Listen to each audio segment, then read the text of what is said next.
2. Hey there, I'm Debbie Steingesser of Yogi Wad and Mobility Wad. I'm here with Brian DeWitt and Sonia DeWitt of CrossFit Up, which is right next door, and DeWitt Physical Therapy.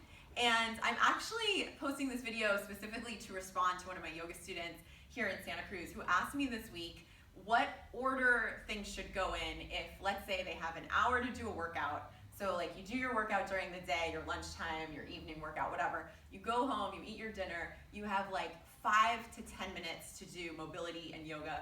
What are you gonna do? So here is a very simple, like this would be my go-to right before bed. When you get home, you could do it after a workout. I wouldn't do it right before a workout, but here's what we're gonna do. So these guys are gonna do it. I'm gonna tell them what to do. You can follow along at home or you can take notes and do it later. So go ahead and lie on your back, flat on your back, feet flat, knees in the air. Close your eyes. Remember, this is bedtime. Should we turn the lights off? It's kind of bright. Sure. Spin your palms open. Close your eyes. And then just take 5 full breaths. And what you're doing when you're breathing here is you're going to try to initiate the breath into your diaphragm. So full inhale, belly, and then ribs, expand your side ribs into your upper chest. And then as you exhale, open your mouth and just let your breath fall out. Good. And then take 5 of those. So inhale, diaphragm, so it's like your low belly, ribs, upper chest, open your mouth and exhale. 5 of those on your own. While you're breathing, you can notice if there's any areas that the breath might feel tight or restricted, anything that feels off. Really, most of the yoga practice is just learning how to breathe more efficiently. We're not trying to get super bendy here. We're fitness up. Good, and then on your next inhale, go ahead and just reach your arms up alongside your ears. Stretch your legs long down the ground. I'd say mat, but we don't have them. We have this fun grassy area here. And then point your toes, bring your inner thighs together. And you can interlace your hands and push them back behind you. So like you're pressing away. Then take a full inhale like you're on a stretching rack. Reach from fingertips to toe tips. Full breath in. Open your mouth and exhale completely. One more time. Imagine someone stretching you fingertips to toe tips. Full inhale. And then complete exhale. Good. And then take your feet back down to the ground. Feet flat, knees in the air where you were before. And this time as you inhale, you're just gonna simply lift your hips up off the ground, come into a little bridge.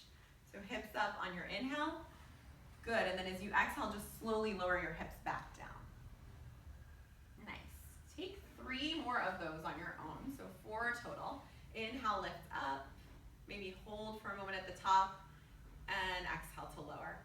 And just try to connect your movement with your breathing so that it's really kind of this vinyasa yoga practice, which is just simply connecting movement with breath.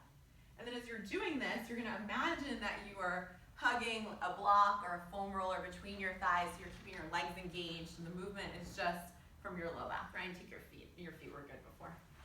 Yeah. We'll call you Yogi Ryan. Good. On the next exhale, just lower your hips down. Draw your knees into your chest and make a few small circles around the base of your spine.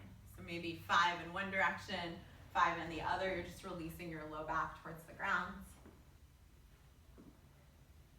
Good. If you haven't changed directions yet, go ahead and change.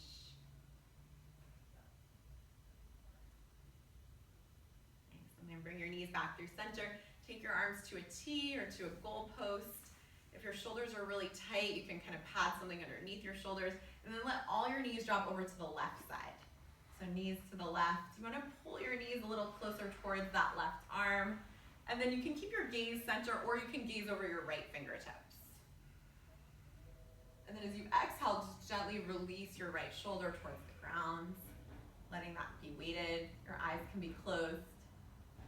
One thing to note, especially if you're doing this practice in the evening, try to slow down your exhales so they're a little longer than your inhales. Especially if you have trouble sleeping or trouble calming down at the end of the day, this will help to relax your nervous system. Good, inhale your knees back through center. Exhale your knees over to the right. And again, gaze can be center or over your left fingertips. Ryan's shoulders a little bit lifted, so he's just gonna exhale and relax that down. Try to soften with the exhale. Good. Nice. About 5 breaths per side, give or take. If you fall asleep on one side, feel free to stay there a little. And then inhale your knees back through center.